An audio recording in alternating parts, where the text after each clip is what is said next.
Hello, everybody. Hello, hello, hello.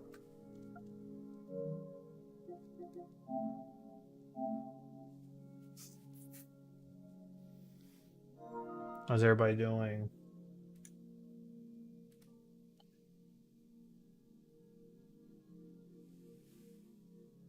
We have had quite the um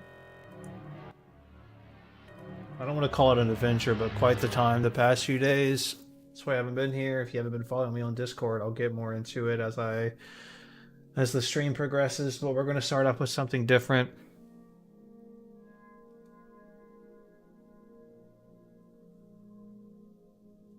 And it is Dagon, the complete edition.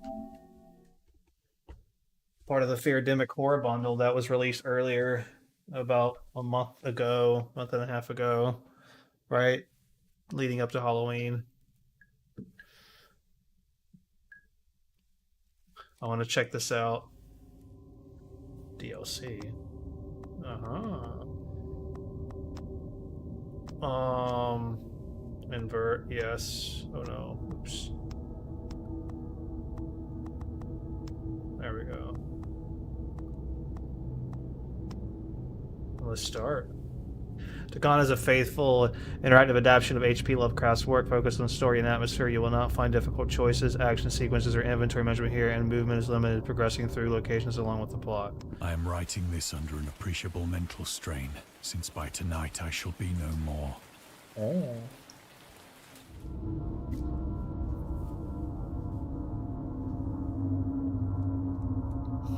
Okay. Some trivia is hidden. In order to find the secrets, focus your eyes and look for the Elder sign.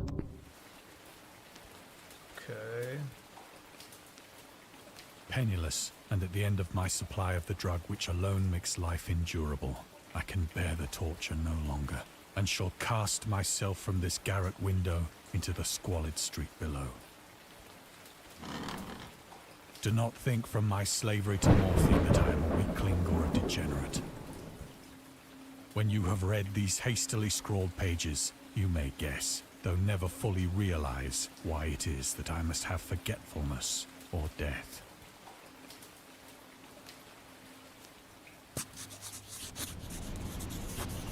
It was in one of the most open and least frequented parts of the broad Pacific that the packet of which I was supercargo fell a victim to the German sea raider.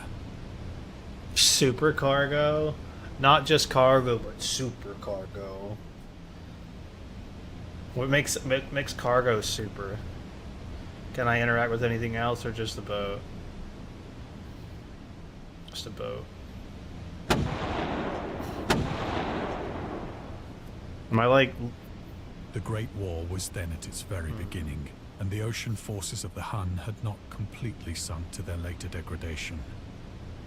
Okay. So that our vessel was made a legitimate prize, whilst we of her crew were treated with all the fairness and consideration due us as naval prisoners.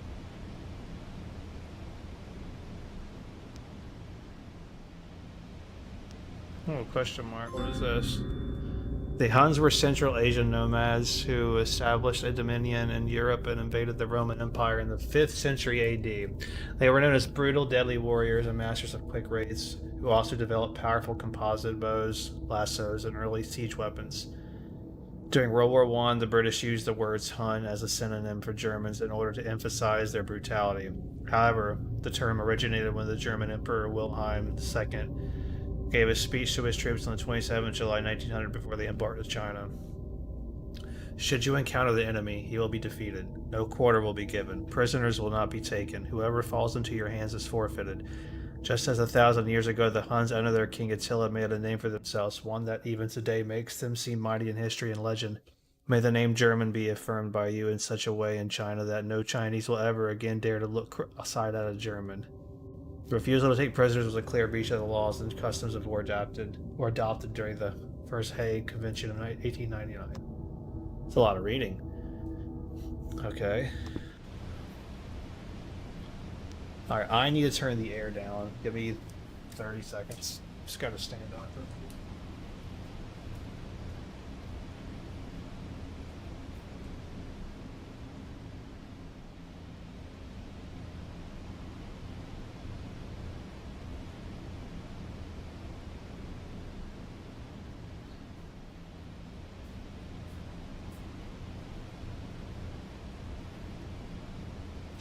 Okay, sorry about that. I just started getting warm.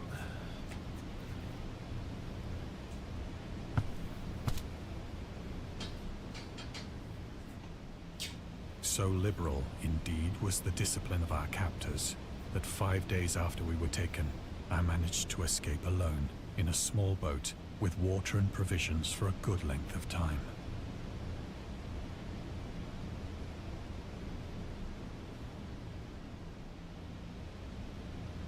Provisions, anything else?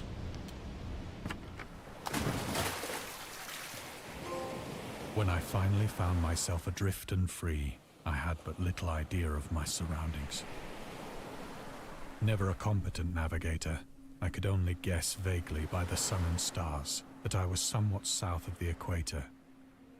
Of the longitude, I knew nothing, and no island or coastline was in sight.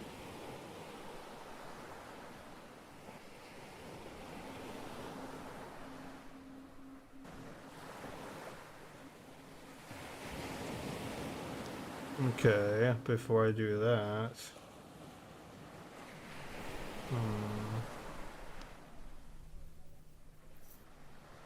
The weather kept fair, and for uncounted days I drifted aimlessly beneath the scorching sun, waiting either for some passing ship or to be cast on the shores of some habitable land.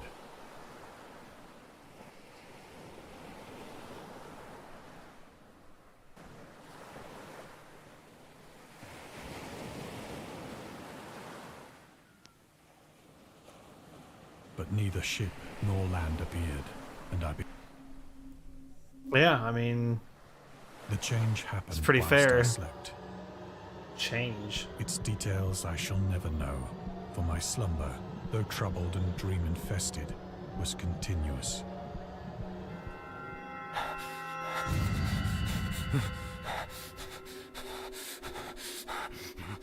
What happened?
When at last I awoke, it was to discover myself half sucked into a slimy expanse of hellish black mire, which extended about me in monotonous undulations as far as I could see, Monotonous undulations. and in which my boat lay grounded some distance away.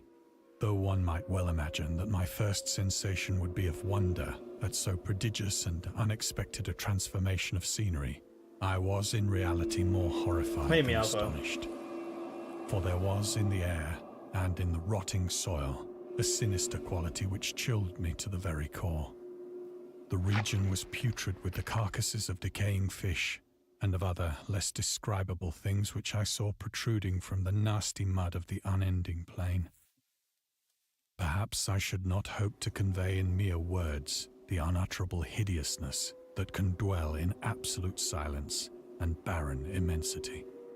There was nothing within hearing, and nothing in sight, save a vast reach of black slime, Yet the very completeness of the stillness and the homogeneity of the landscape oppressed me with a nauseating fear. The sun was blazing down from a sky which seemed to me almost black in its cloudless cruelty, as though reflecting the inky marsh beneath my feet.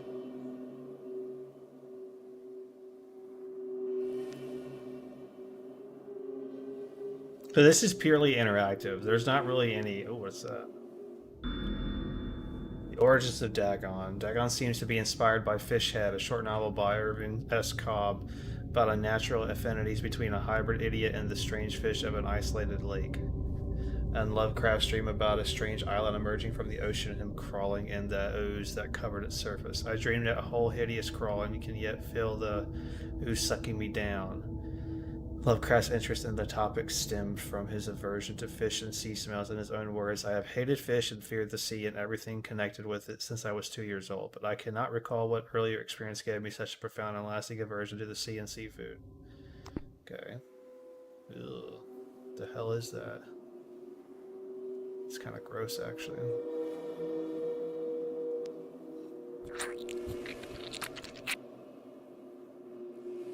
As I crawled into the stranded boat, I realized that only one theory could explain my position. Through some unprecedented volcanic upheaval, a portion of the ocean floor must have been thrown to the surface, exposing regions for which innumerable millions of years had lain hidden under unfathomable watery depths. So great was the extent of the new land which had risen beneath me that I could not detect the faintest noise of the surging ocean, straining my ears as I might, nor were there any seafowl to prey upon the dead things.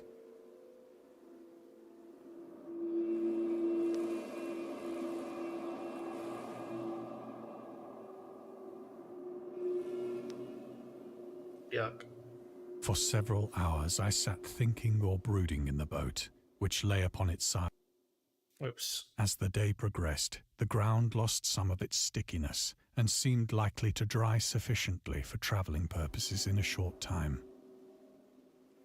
That night I slept but little, and the next day I made for myself a pack containing food and water, preparatory to an overland journey in search of the vanished sea and possible rescue. Is that anything else? Nope. On the third morning, I found the soil dry enough to walk upon with ease.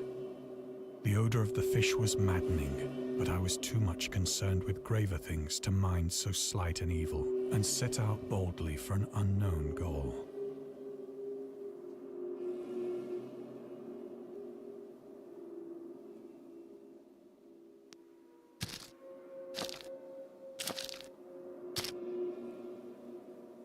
All day I forged steadily westward, guided by a faraway hummock which rose higher than any other elevation on the rolling desert.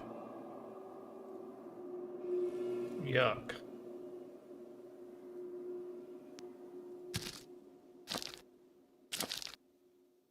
What's going to be the payoff here, I wonder?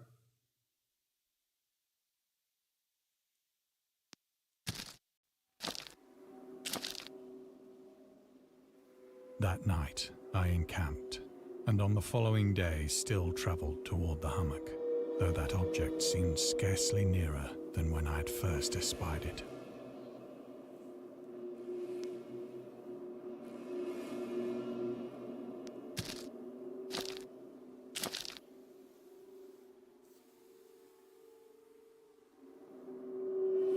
By the fourth evening, I attained the base of the mound, which turned out to be much higher than it had appeared from a distance, an intervening valley setting it out in sharper relief from the general surface.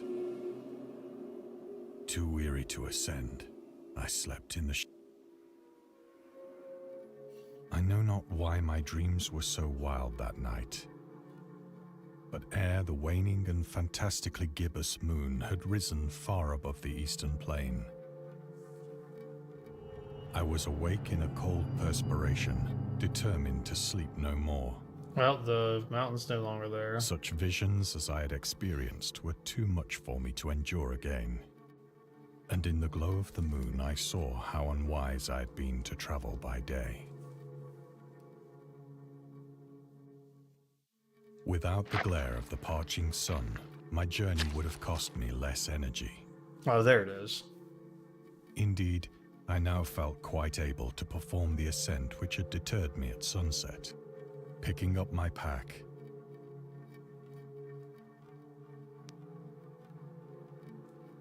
I want to pick up my pack. I have said that the unbroken monotony of the rolling plain was a source of vague horror to me, but I think my horror was greater when I gained the summit of the mound and looked down the other side into an immeasurable pit or whose black recesses the moon had not yet soared high enough to illumine. I felt myself on the edge of the world, peering over the rim into a fathomless chaos of eternal night. Through my terror ran curious reminiscences of Paradise Lost, and of Satan's hideous climb through the unfashioned realms of darkness. As the moon climbed higher in the sky, I began to see that the slopes of the valley were not quite so perpendicular as I had imagined. Ledges and outcroppings of rock afforded fairly easy footholds for a descent, whilst after a drop of only a few hundred feet, the declivity became very gradual.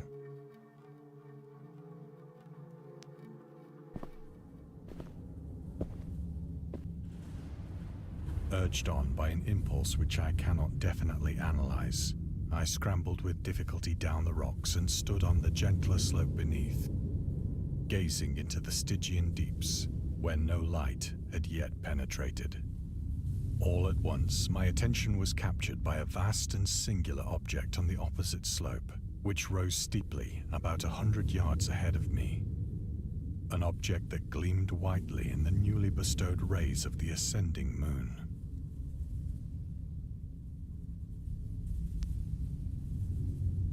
Nothing else? I figured there might be something else here to interact with.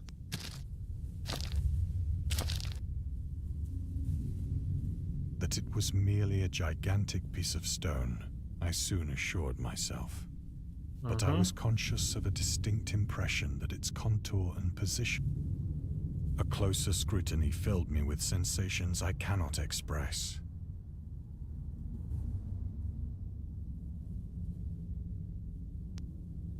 For despite its enormous magnitude and its position in an abyss, I perceived beyond a doubt that the strange object was a whose massive bulk had known the workmanship and perhaps the worship of living and thinking. Dazed and frightened, yet not without a certain thrill of the scientists or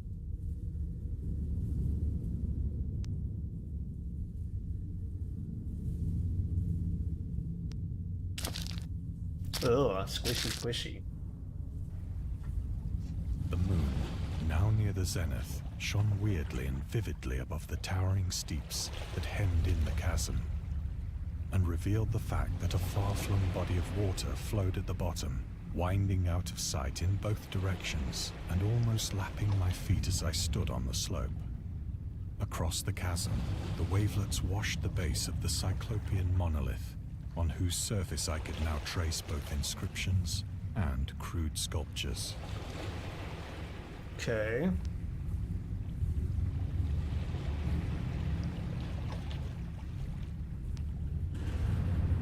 The writing was in a system of hieroglyphics unknown to me and unlike anything I'd ever seen in books, consisting for the most part of conventionalized aquatic symbols such as fishes, eels, octopi, crustaceans, mollusks, whales, and the like.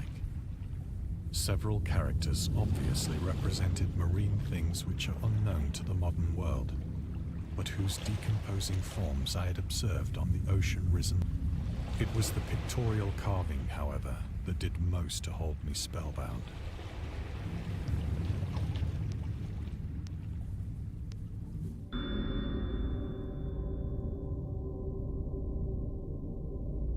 Okay. Cthulhu. Plainly visible across the intervening water on account of their enormous size were an array of bas-reliefs whose subjects would have excited the envy of a Doré. I think that these things were supposed to depict men, at least a certain sort of men.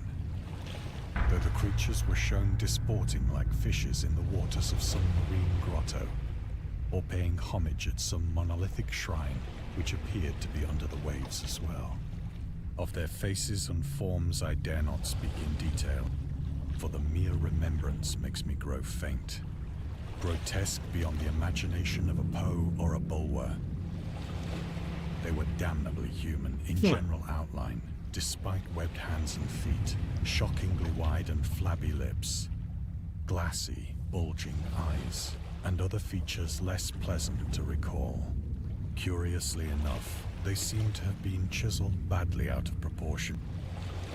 For one of the creatures was shown in the act of killing a whale, represented as but little larger than himself.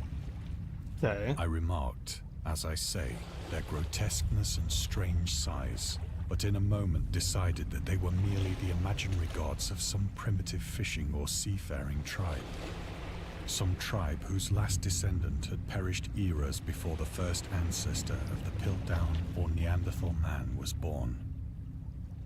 Still waiting for the payoff. Awestruck at this unexpected glimpse into a past beyond the conception of the most daring anthropologist, I stood musing whilst the moon cast queer reflections on the silent channel before me. Then, suddenly, I saw it. What'd you see? With only a slight churning to mark its rise to the surface, the thing slid into view above the dark waters. Polyphemus-like and loathsome, it darted like a stupendous monster of nightmares to the monolith, about which it flung its gigantic scaly arms, the while it bowed its hideous head and gave vent to certain measured sounds.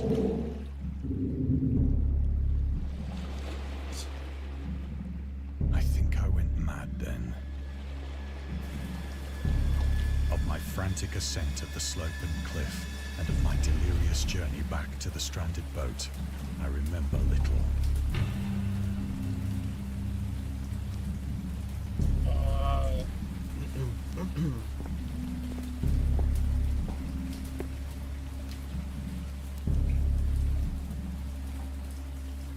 I believe I sang a great deal and laughed oddly when I was unable to sing.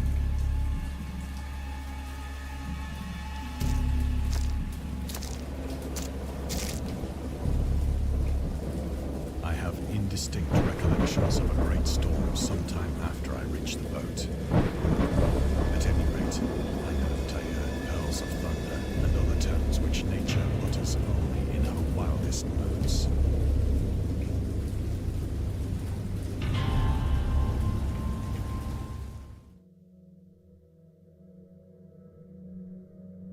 When I came out of the shadows, I was in a San Francisco hospital. Brought thither by the captain of the American ship which had picked up my boat in mid-ocean. In my delirium, I had said much, but found that my words had been given scant attention. Of any land upheaval in the Pacific, my rescuers knew nothing, nor did I deem it necessary to insist upon a thing which I knew they could not believe.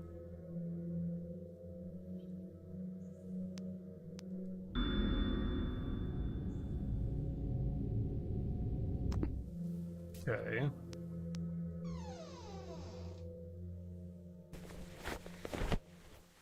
Once I sought out a celebrated ethnologist and amused him with peculiar questions regarding the ancient Philistine legend of Dagon, the fish god.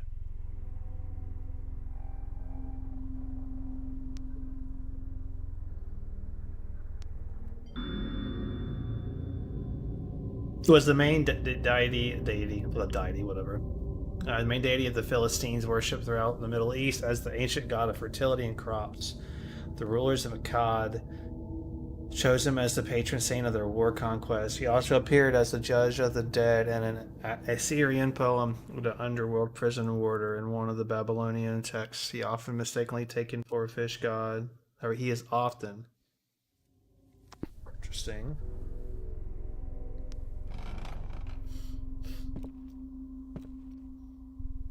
But soon perceiving that he was hopelessly conventional, I did not press my inquiries.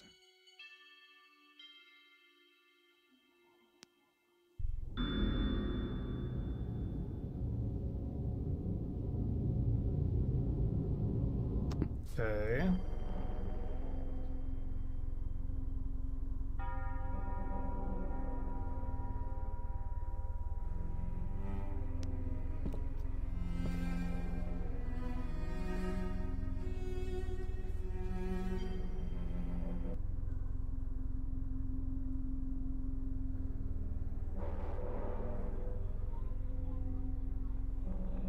What am I over here for?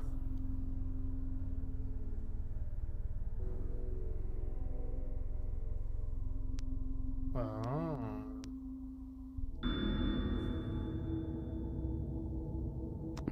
Okay.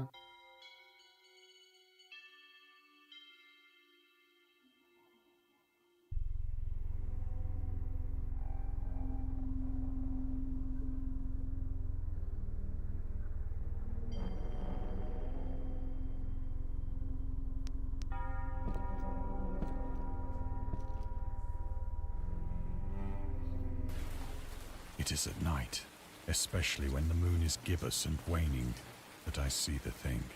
I tried morphine, but the drug has given only transient surcease, and has drawn me into its clutches. So now, I am to end it all, having written a full account for the information or the contemptuous amusement.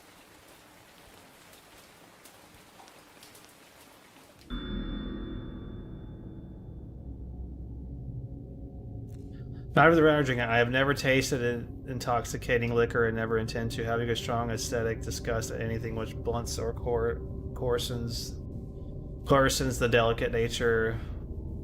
I don't even know. Wait, but he did morphine? Or is he saying the stories about a guy who did morphine? Wait, is this it? But GG? Often, I ask myself if it could not all have been a pure phantasm, a mere freak of fever as I lay sun-stricken and raving in the open boat after my escape from the German man-of-war. This I ask myself, but ever does there come before me a hideously vivid vision in reply. I cannot think of the deep sea without shuddering at the nameless things that may at this very moment be crawling and floundering on its slimy bed, worshipping their ancient stone idols and carving their own detestable likenesses on submarine obelisks of water-soaked granite. I dream of a day when they may rise above the billows to drag down into their reeking talons the remnants of puny, war-exhausted mankind, of a day when the land shall sink and the dark ocean shall ascend amidst universal pandemonium.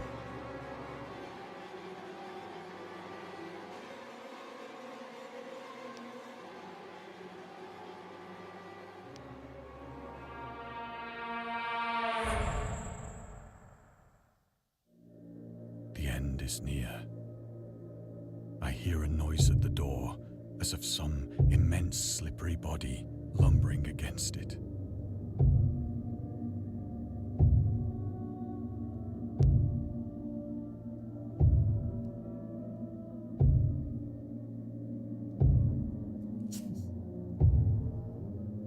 It shall not find me.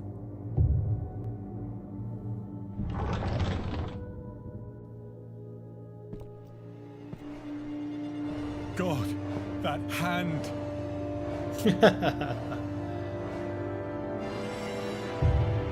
The window! The window!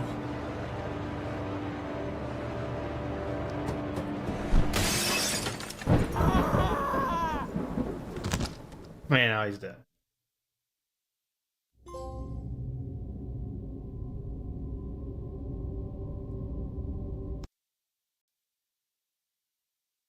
GG.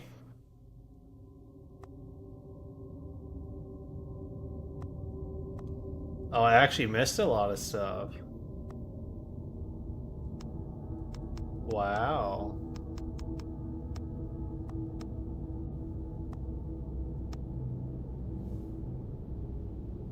I hate the moon. I am afraid of it.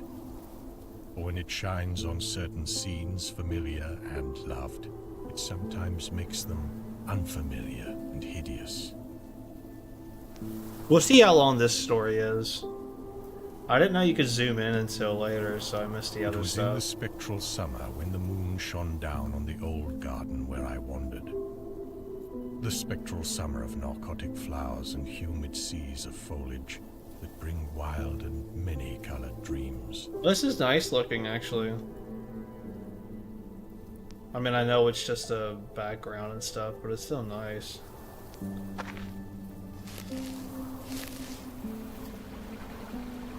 And as I walked by the shallow crystal stream, I saw unwanted ripples tipped with yellow light, as if those placid waters were drawn on in restless currents to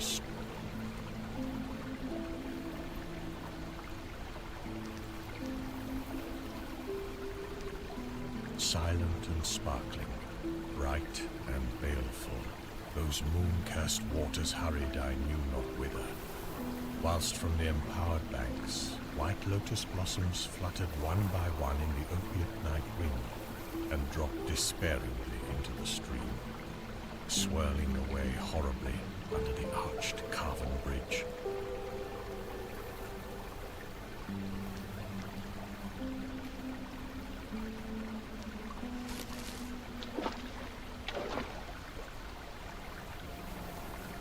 As I ran along the shore, brushing sleeping flowers with heedless feet, and maddened ever by the fear of unknown things and the lure of the dead faces, I saw that the garden had no end under that moon.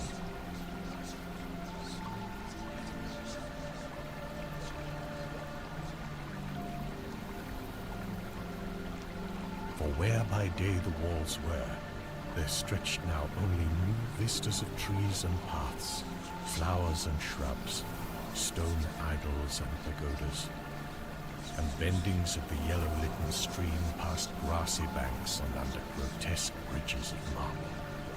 And the lips of the dead lotus faces whispered sadly,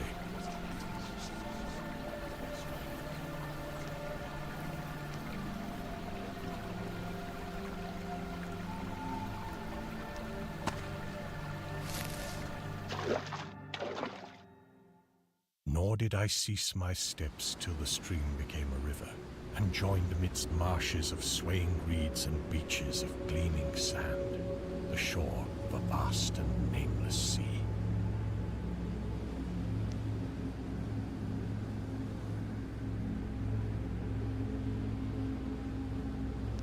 Salvietta. Upon that sea the hateful moon shone, and over its unvocal waves. And as I saw therein the lotus faces vanish, I longed for nets that I might capture them and learn from them the secrets which the moon had brought upon the night.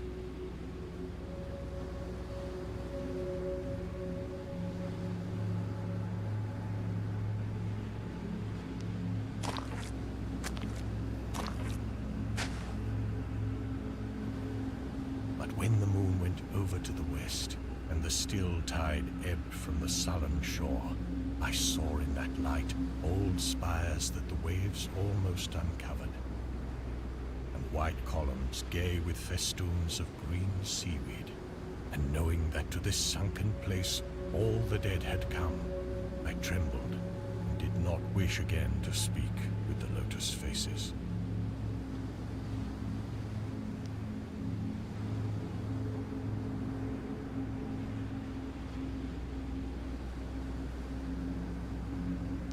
Yet when I saw afar out in the sea a black condor descend from the sky to seek rest on a vast reef, I would fain have questioned him and asked him of those whom I had known when they were alive. This I would have asked him had he not been so far away, but he was very far and could not be seen at all when he drew nigh that gigantic reef.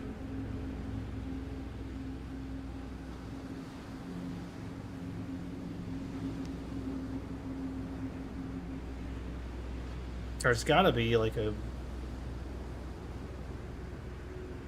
It's not. Still.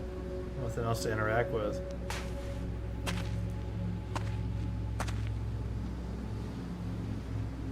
So I watched the tide go out under that sinking moon and saw gleaming the spires, the towers, and the roofs of that dead, dripping city.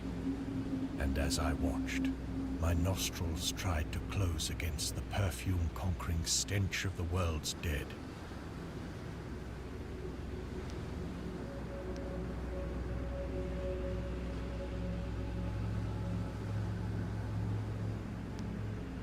For truly, in this unplaced and forgotten spot, had all the flesh of the churchyards gathered for puffy sea worms to gnaw and glut upon. Over those horrors, the evil moon now hung very low, but the puffy worms of the sea need no moon to feed by. And as I watched the ripples that told of the writhing of worms beneath, I felt a new chill from afar out, whither the condor had flown. Jesus, As this is if warm my and bigger than I flesh had expected. caught a horror before my eyes had seen it.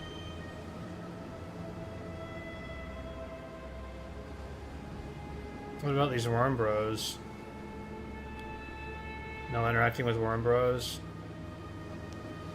Nor had my flesh trembled without cause, for when I raised my eyes, I saw that the waters had ebbed very low, shewing much of the vast reef whose rim I had seen before.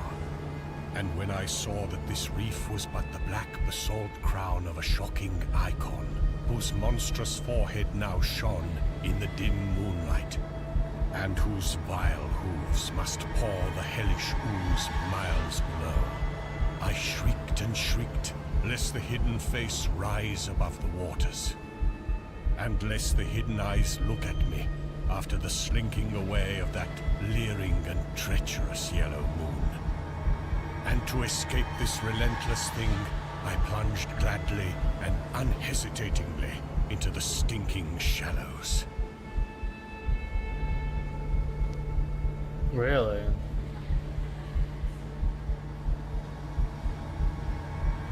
That doesn't seem very smart. Let's go hang out with worm bros Where after amidst all. weedy walls and sunken streets, fat sea worms feast upon the world's dead.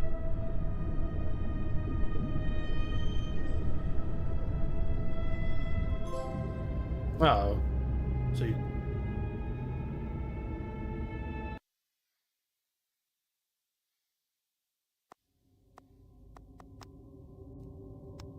Oh, there was nothing there, okay.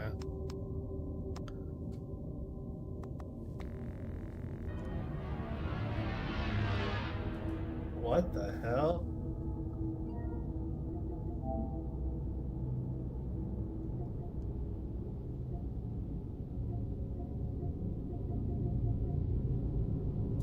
What do you guys think? It's cool. It's cool, but it's like I don't know if I could sit here and do these other two little stories.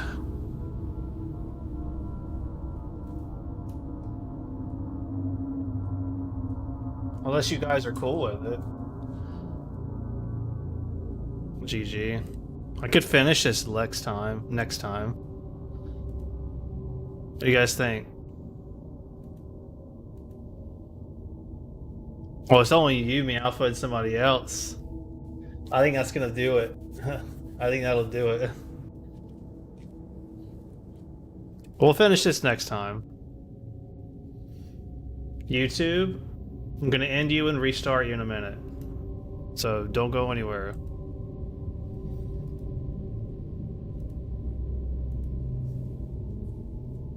Alright, let's end the YouTube stream.